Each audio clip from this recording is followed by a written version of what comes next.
សុស្ដីបងប្អូនសិស្សានុសិស្សទាំងអស់គ្នា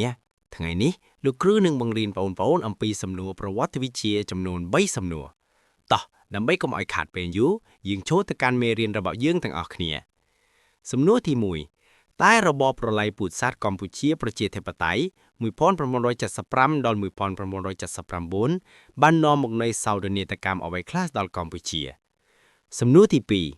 ចូលវិភាគពីសមិទ្ធផលផ្នែកសេដ្ឋកិច្ចនិងសង្គមដែលកម្ពុជាបានទទួលក្រោយបញ្ចប់សង្គ្រាមសំណួរទី3តើអ្វីជាសង្គ្រាមត្រជាក់តើសង្គ្រាមត្រជាក់ផ្ដល់ផលវិបាកអ្វីខ្លះដល់កម្ពុជាបន្ទាប់ពីបានស្ដាប់នៅសំណួរទាំង3ខាងលើតើបងប្អូនបានត្រៀមចម្លើយហើយឬនៅអញ្ចឹងយើងទៅមើលចម្លើយទាំងអស់គ្នាសំណួរទី1គេសួរថាតើរបបប្រល័យពូជសាសន៍កម្ពុជាប្រជាធិបតេយ្យ1975ដល់1979បាននាំមកនូវសោកនាដកម្មអ្វីខ្លះដល់កម្ពុជា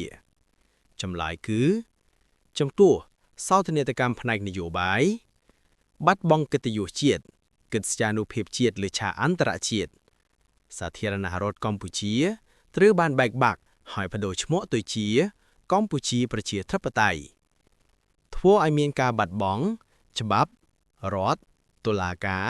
និងក្រសួងទាំងអស់ប្រទេសគ្មានរដ្ឋធម្មនុញ្ញគ្មានច្បាប់ព្រហ្មទណ្ឌបាត់បង់ថ្នាក់ដឹកនាំដែលជាកម្លាំងថែទាំរបស់ប្រទេសជាតិចំពោះសោកនាដកម្មផ្នែកសង្គមគ្មានសន្តិសុខមានតែសង្គ្រាមបាញ់គ្នាប្រជាជនរួមនៅប្រមូលផ្ដុំគ្នានៅទីក្រុងភ្នំពេញរងទុក្ខវេទនាខ្វះចំណីអាហារខ្វះលំនៅឋានសម្លៀកបំពាក់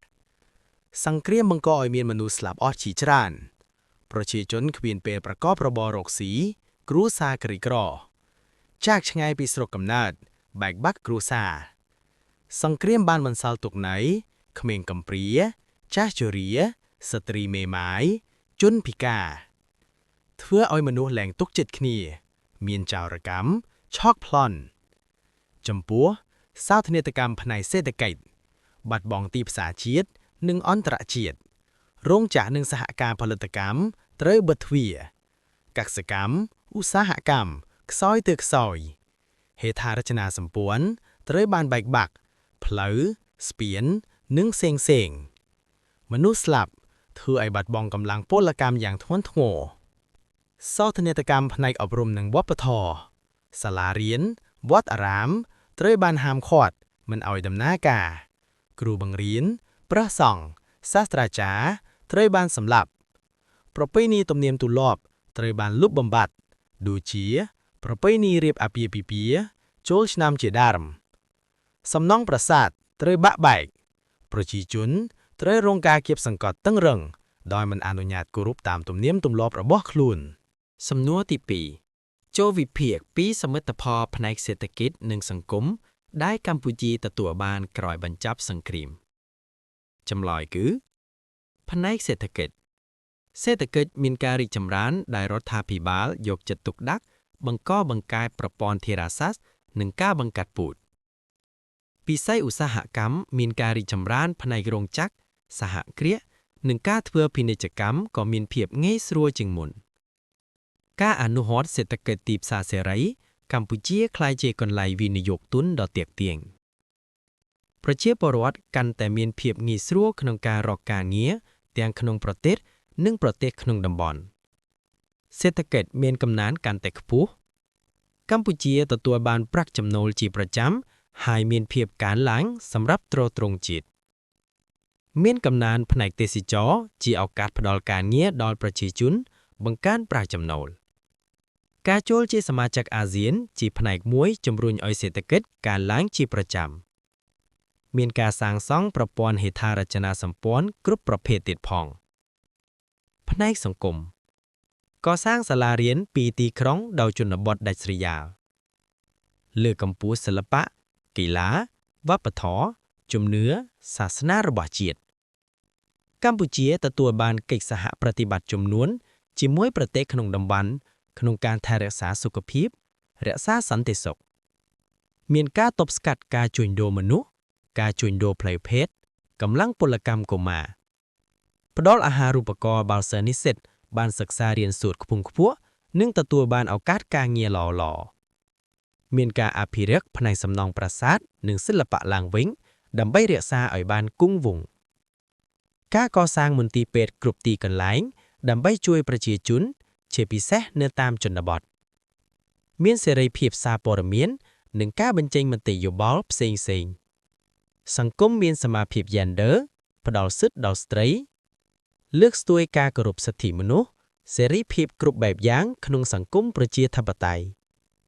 ជាមេការនាំសង្គមមានការអភិវឌ្ឍជាវិជ្ជាភាពមានសេរីភាពគោរពជំនឿសាសនាតាមជំនឿរបស់ខ្លួនសំណួរទី3តើអ្វីជាសង្គ្រាមត្រជាក់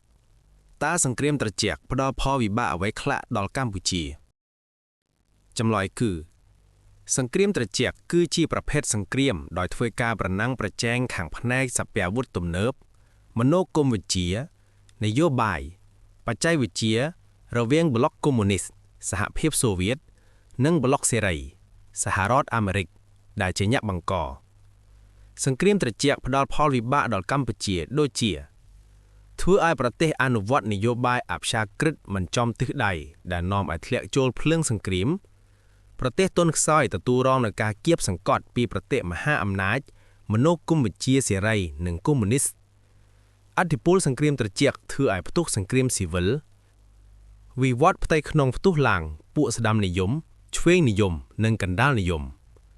ខ្មែរក្រហមពង្រីកកម្លាំងកាន់តែខ្លាំងដោយមានការគាំទ្រពីវៀតណាម